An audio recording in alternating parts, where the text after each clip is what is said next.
Happy Vlogmas Day 2, friends. So today is not going to be the video that I planned because my body decided that it no longer wanted to hold any of the contents of my stomach in it this morning.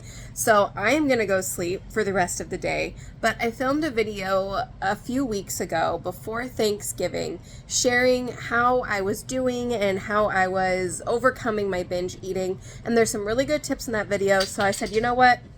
I don't know why I didn't put it out in the first place, but I'm going to put it out for you now. I hope you enjoy the tips, and I hope that you all are feeling well because this couch is going to be my home for the rest of the day. So please enjoy.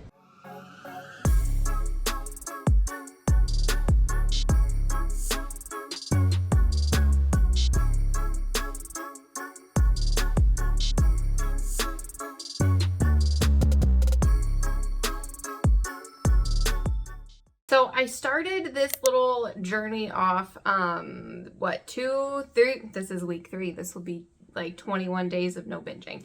And I started off at 225, and then I went to 222, I believe. Last week I was back up to 226. So this week we are down to 222. So that makes me super happy.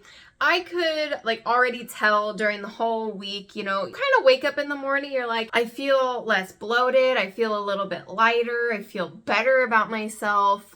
Just not as inflamed and not as groggy and just puffy and gross.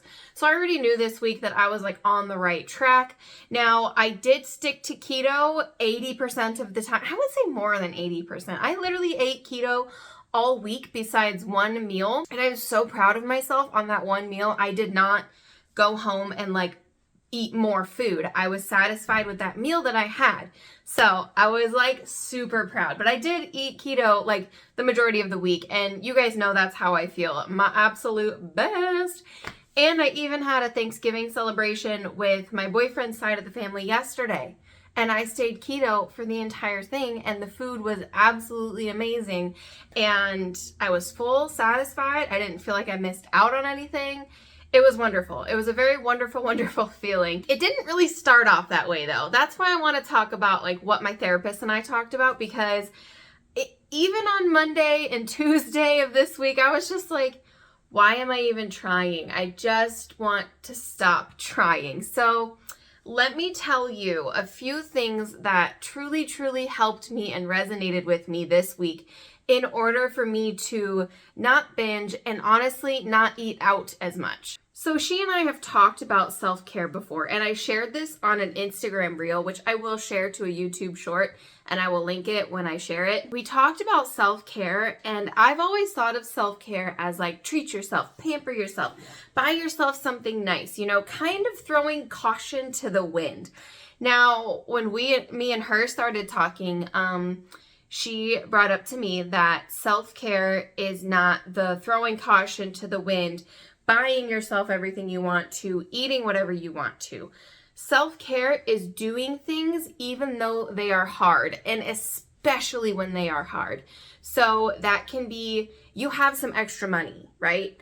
But you really want to buy this one bag, let's say. But you also have this bill that's due. Self-care is not buying the bag, it's paying that bill for peace of mind, right? And those are just things that I had not really ever thought of. So when I was telling her, I was like, yeah, I do struggle with treating myself with food, and it's just I have a love-hate relationship with food. And she's like, fueling your body with the foods that you know is the best for you, that's self-love, that is self-care. Not throwing caution to the wind and not caring and eating the McDonald's, going out and buying ice cream. She said, yes, treat yourself every now and then, but that's not self-care and self-love. So if you have had the mindset of just treat yourself, throwing caution to the wind, and basically just giving up on your health goals as self-care, that's not it. That's not it. And that's something that really I thought about a lot this week. I thought about it when I didn't get home from work until 7:30. I was like, man, I worked so hard today. I really deserve this fast food. Like, it's on the way. I don't have time. I don't have this. I'm very frustrated. I'm very exhausted. But then her voice in the back of my mind is like, self-care is doing it even when it's hard, and especially when it's hard, because that builds those pathways in your brain to help it become easier. So this next one, I'm not a therapist. We just kind of started touching on this stuff that I'm going to talk about, but there was a few things that she showed me in this PowerPoint slide that really, truly, like, they just kind of hit. They hit a little bit different this week, and I was like, I do that. I 100% do that, and I didn't realize that's why I do that. She was talking about like opposite reactions. One of the examples was saying that when your mind feels worthless, you become self-destructive. And that truly is exactly what I do. When I don't feel like I am worthy of the good food, when I don't feel like I am worthy of cooking myself a meal, I don't feel like I am worthy of love from myself and others, that is when I become self-destructive, aka I binge eat everything. Now, she's kind of talking about the opposite action of rewiring and reworking that to when you are feeling worthless, you need to do more of that self-care, because that is when you need it the absolute most, is when you are in the lowest of the lows. So the opposite action would be when you feel worthless, you do the self-care, instead of when you're feeling worthless, you do the self-destructive thing.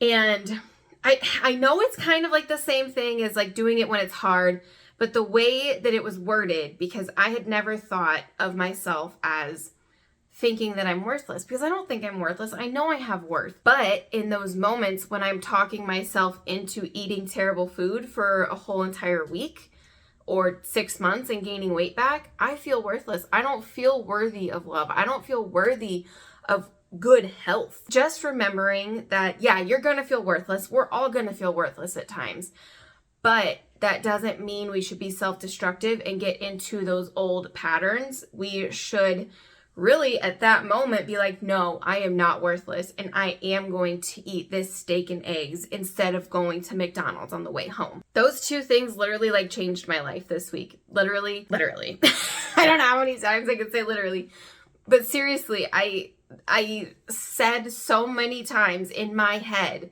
you are being self-destructive right now, when really you need to have self-love and care for yourself. I don't know. My therapist hit it out of the park this week, because I felt great. I did great. So I hope some of this helped you guys in any way, shape, or form. You guys may have heard it before. I have never heard a lot of this before, just because it's not something that was talked about when I was being raised or grown up or anything like that. Thank you guys so much, and I will see you in the next one. Bye!